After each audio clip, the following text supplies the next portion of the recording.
What's up, fam? It's your girl Jen Ether.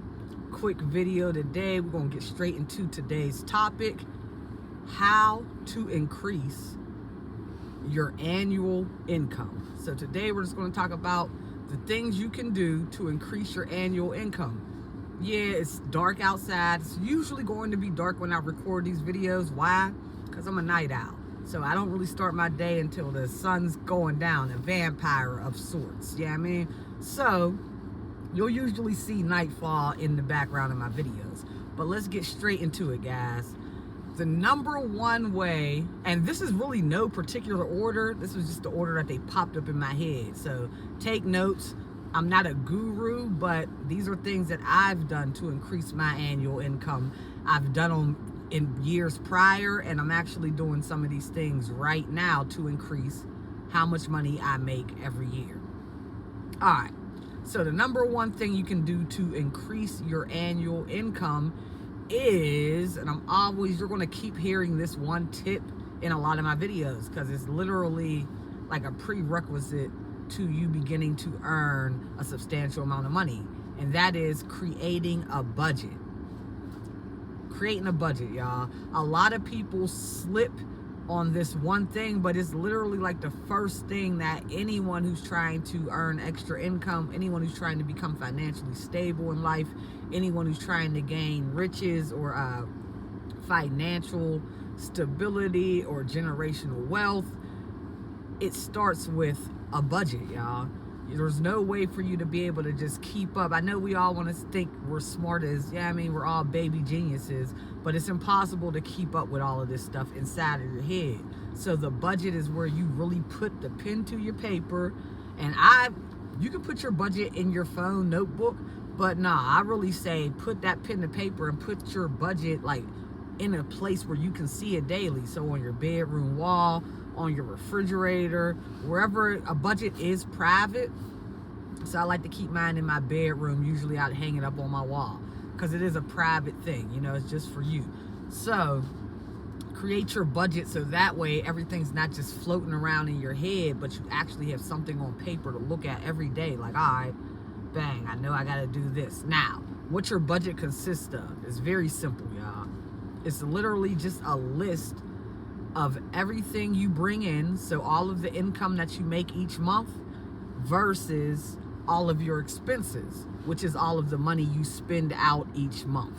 Once you get these two things down to a science, and when I say your expenses, I'm talking everything. I'm saying if once a week you blow your nose all week, and once a week you gotta go out and buy a new thing of Kleenex, put that on your expenses. Why? Because this is something you need every week. So I'm talking about every little expense, down to your hobbies and down to you buy a bottle at the end of the week. Put that on there. If that's something you do, don't play with yourself. This is not something. One thing about your budget is it allows you to be real with yourself and real with what you're spending. Because once you do this, we can move into the next step.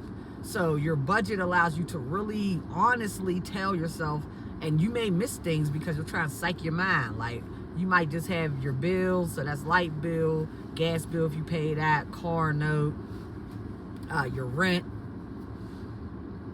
your cell phone. You may just have those on your budget, but then really start to think a little harder. Like, nah, I do love going out on Tuesdays and Fridays.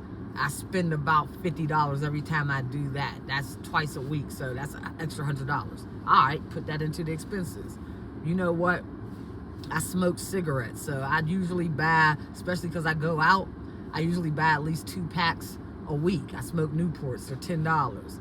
That's $20 a week. Throw that on the expenses. So I want you to really be meticulous about your expenses. And what I like to do with that portion of the expenses, was just the fun money that I just kind of throw away, I'll make it even more exorbitant. So let's use I don't smoke cigarettes, but I vape. So let's use the vape. $10 for a vape, right? $10 to $15. Let's say $15, because I always make it more so I can give myself wiggle room. So I know I usually am going to need 2 vapes a week. I'm going to double that thing when I make my budget, and I'm going to put it up to 4 vapes a week. So now that's putting me at about, let's see,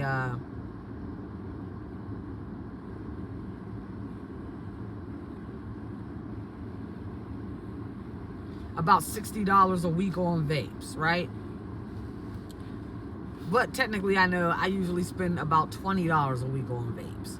So that's still giving me extra room. But what I'm saying is it's going to be important for you to list out all of your expenses. Don't cheap out on yourself now. You don't be cheaping out on yourself in the real world. So when you put it on paper, don't cheap out on yourself. And when it gets to those extra expenses, add a little bit more to them, because step number 2 on how to increase your annual income is, now that you have your budget and your expenses and your income written out, now you're going to begin to cut away at your expenses wherever you can.